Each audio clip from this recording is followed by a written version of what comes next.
नमस्कार साथियों, digital news MP में आपका स्वागत है। चलिए जानते हैं मध्य प्रदेश की 25 फटाफट बड़ी खबरें। साथ ही डेली खबरों से अपडेट रहने के लिए चैनल को सब्सक्राइब करने के साथ वीडियो को लाइक करें। कांग्रेस आई तो न लाडली रहेगी न बहना, सीएम शिवराज बोले ये बेईमान और धोखेबाज पार्टी है। मुख्यमंत्री शिवराज सिंह चौहान ने मंडला में बीजेपी प्रत्याशी संपतिया यूके के जनसमर्थन में शनिवार को चुनावी जनसभा को संबोधित करते हुए कांग्रेस पर जमकर हमला बोला। उन्होंने कहा कि कांग्रेस आई तो न लाडली रहेगी न बहना। सीएम शिवराज ने आगे कहा कि 1.5 साल के लिए जब कांग्रेस सत्ता में रही तब कमलनाथ ने सारी जन कल्याणकारी योजनाओं को बंद कर दिया था। सीएम शिवराज सिंह चौहान ने कहा कि कांग्रेस बेईमान और धोखेबाज पार्टी है। अगर उनकी सरकार बनी तो प्रदेश में न ही लाडली रहेगी न ही लाडली बहन, कांग्रेस सारी योजनाएं बंद कर देगी। अगर मेरी बात में विश्वास न हो तो 2018 में 1.5 साल के लिए आई सरकार के कार्यकाल को देख लेना। तब उस समय कमलनाथ ने सारी जन कल्याणकारी योजनाओं को बंद कर दिया था। एमपी को बनाएंगे सबसे विकसित राज्य, अक्षरश लागू होगा संकल्प पत्र, चुनाव से पहले सीएम शिवराज का वादा। मध्य प्रदेश के मुख्यमंत्री शिवराज सिंह चौहान ने विधानसभा चुनाव के लिए कल जारी संकल्प पत्र को लेकर कहा कि हम इस संकल्प पत्र का अक्षरश रोड मैप बनाकर मध्य प्रदेश के विकास के लिए काम करेंगे और मध्य प्रदेश का देश का नंबर 1 राज्य बनाकर ही चैन की सांस लेंगे। चौहान ने यह बात भारतीय जनता पार्टी के अध्यक्ष जेपी नड्डा द्वारा यहाँ कुशाभाऊ ठाकरे सभागार में आयोजित संकल्प पत्र विमोचन समारोह को संबोधित करते हुए कही। भाजपा का संकल्प पत्र पर बात करते हुए उन्होंने कहा कि हमारी सरकार ने जनता के कल्याण के लिए जो योजनाएं बनाई है वे जनता की तकलीफों, उनके सिर दर्द और परेशानी को देखते हुए बनाई है। पंचायतें बुलाकर सलाह मशविरा किया गया है। मैंने देखा कि बेटियां कोख में ही मार दी जाती थी, तब लाडली लक्ष्मी योजना बनी। बहनों के राजनीतिक सशक्तिकरण के लिए स्थानीय निकाय में 50% आरक्षण दिया। पक्का मकान, सस्ता सिलेंडर और खाते में रकम, एमपी में भाजपा के 10 बड़े वादे।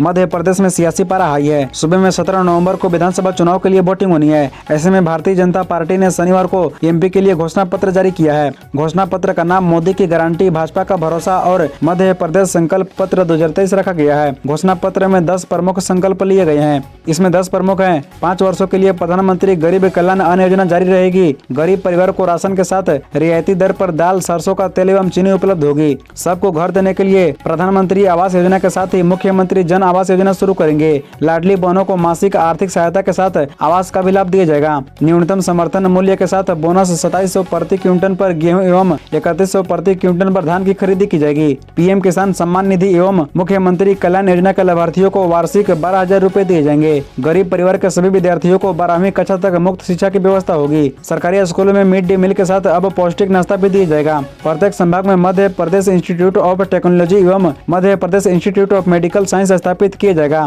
प्रत्येक परिवार में कम से कम एक रोजगार अथवा स्वरोजगार के अवसर सुनिश्चित करेंगे। फिल्मी दुनिया से नकारा गया तब वे राजनीति में आए, कैलाश विजयवर्गीय ने राज्य बब्बर पर सदा निशाना।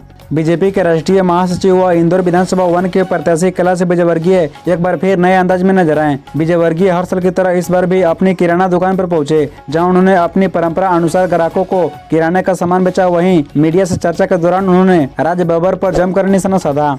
राज्य बब्बर के सिंधिया महल को चौपाटी बनाने वाले बयान पर कैलाश विजयवर्गीय ने कहा कि राज्य बब्बर को फिल्मी दुनिया से नकारा गया तब वो राजनीति में आ गए। आज राज्य बब्बर क्या है? कांग्रेस के पास न नेता है न नीति है, लोग उनको वोट क्यों दे? हमने प्रदेश के साथ देश का भी विकास किया है। हमारे पास बड़े नेता हैं जो कहीं भी जाते हैं वहाँ छाप छोड़कर आते हैं। उन्होंने नरेंद्र मोदी और अमित शाह का उदाहरण देते हुए कहा कि दुर्भाग्य कांग्रेस के पास कोई नेता नहीं है जो प्रभाव छोड़कर जाए।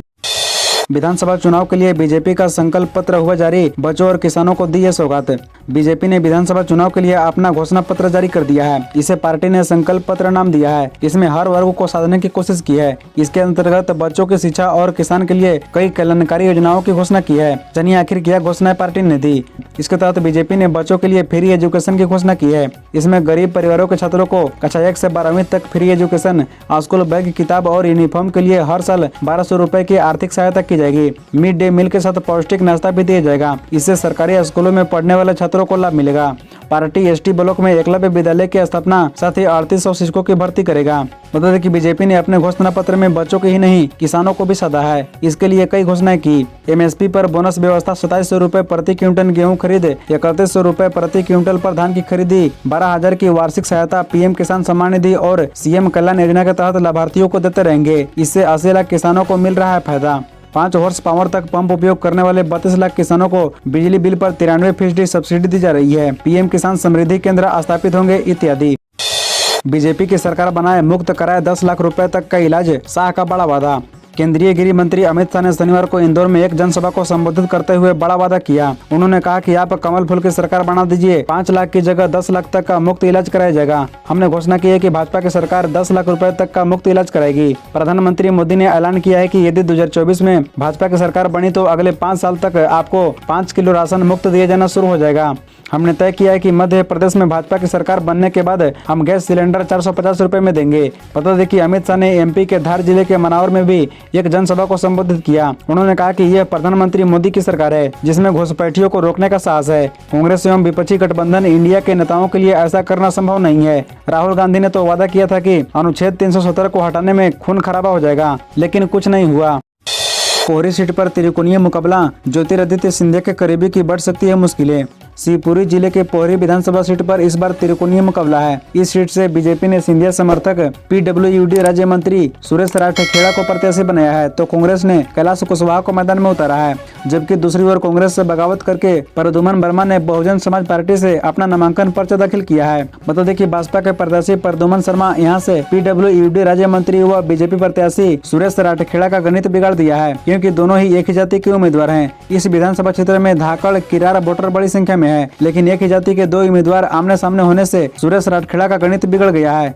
इसके अलावा सुरेश राठौड़ वर्ष 2018 के चुनाव में कांग्रेस के टिकट से चुनाव लड़े थे, लेकिन बाद में वह ज्योतिरादित्य सिंधिया के साथ कांग्रेस छोड़कर बीजेपी में आ गए। असम में लागू हुई एमपी की ये 2 योजनाएं सीएम हेमंता ने तारीफ की, कांग्रेस को घेरा। 5 राज्यों के साथ ही एमपी में भी चुनावी दौर जारी है। इस दौरान मध्य प्रदेश में कांग्रेस भाजपा समेत सभी पार्टियों के नेता चुनाव प्रचार में पहुंच रही हैं। शनिवार को असम के मुख्यमंत्री हिमंत बिस्वा शर्मा भी एमपी पहुंचे थे। इस दौरान उन्होंने शिवराज सिंह चौहान की 2 योजनाओं की दिल खोलकर तारीफ की है। इस दौरान उन्होंने बताया कि मध्य प्रदेश सरकार की योजनाओं के बारे में बात करते हुए कहा कि एमपी की 2 योजनाएं असम में भी चल रही है और जनता को उसका फायदा भी मिल रहा है। असम के मुख्यमंत्री हिमंता बिस्वा शर्मा ने मध्य प्रदेश की भारतीय जनता पार्टी सरकार द्वारा चलाई जा रही गरीब कल्याण की योजनाओं की प्रशंसा करते हुए कहा कि मध्य प्रदेश की 2 योजनाओं को असम में लागू किया गया है। लाडली बहना योजना और सरकारी स्कूलों में बच्चे पढ़ते हैं उनके लिए मेडिकल कॉलेज में 5% आरक्षण लागू किया गया है। सीधी पेशाब कांड का पीड़ित बन गया नेता, शिवराज सिंह चौहान पर लगाया बड़ा आरोप। जुलाई में बहुचर्चित पेशाब कांड में एक नया मोड़ सामने आ गया है। पेशाब कांड का पीड़ित देशमत रावत अब नेता बन गया है। देशमत चंद्रशेखर रावत के संगठन भीम आर्मी और आजाद समाज पार्टी को ज्वाइन कर लिया है। उसने मौजूदा सरकार पर आरोप लगाया है कि कोई उसकी खोज खबर नहीं ले रहा है। शिवराज सिंह चौहान ने उसका फोन उठाना बंद कर दिया है। आपको बता दें कि बीते जुलाई महीने में सीधी के रहने वाले देशमत रावत पर प्रवेश शुक्ला ने पेशाब कर दिया था, जिसका वीडियो सोशल मीडिया पर जमकर वायरल हुआ था। बाद में शिवराज सिंह चौहान ने कार्रवाई करते हुए शुक्ला के घर पर बुलडोजर की कार्रवाई भी की थी। पीड़ित देशमत रावत को मुख्यमंत्री शिवराज सिंह चौहान ने अपने आवास पर बुलाकर उसके पैर धोकर सम्मानित किया था। सीएम ने देशमत को घर बनाने के लिए प्रधानमंत्री आवास योजना के तहत 1.5 लाख रुपए की मदद की थी। उसे 5 लाख रुपए का चेक भी दिया था। बस 6 दिन बचे हैं, किसी को नहीं बख्शेंगे, कमलनाथ की अफसरों को खुली चेतावनी। मध्य प्रदेश के पूर्व मुख्यमंत्री और कांग्रेस के वरिष्ठ नेता कमलनाथ ने एक चुनावी सभा के दौरान निवाड़ी जिला प्रशासन को अगले 5 वर्षों के बारे में सोचते हुए कार्रवाई करने की चेतावनी दी है। निवाड़ी में एक चुनावी रैली को संबोधित करते हुए आरोपों के बारे में विस्तार से बताए बिना कमलनाथ ने कहा कि उनके कार्य के लिए किसी को भी बख्शा नहीं जाएगा। उन्होंने कहा कि मैं पृथ्वीपुर और निवाड़ के प्रशासन से यह कहना चाहता हूँ कि आप जो भी कर रहे हैं उसे ध्यान से सुने। परसों फैसला आपके जनता के और मेरे द्वारा किया जाएगा, किसी को बख्शा नहीं जाएगा। यह 6 दिन बचे हैं, जो करना है कर ले, पर आगे 5 साल भी काटने हैं आपको। इसी तरह रोजाना खबरों से अपडेट रहने के लिए इस चैनल को सब्सक्राइब कर बेल आइकन को भी प्रेस कर दीजिए। धन्यवाद।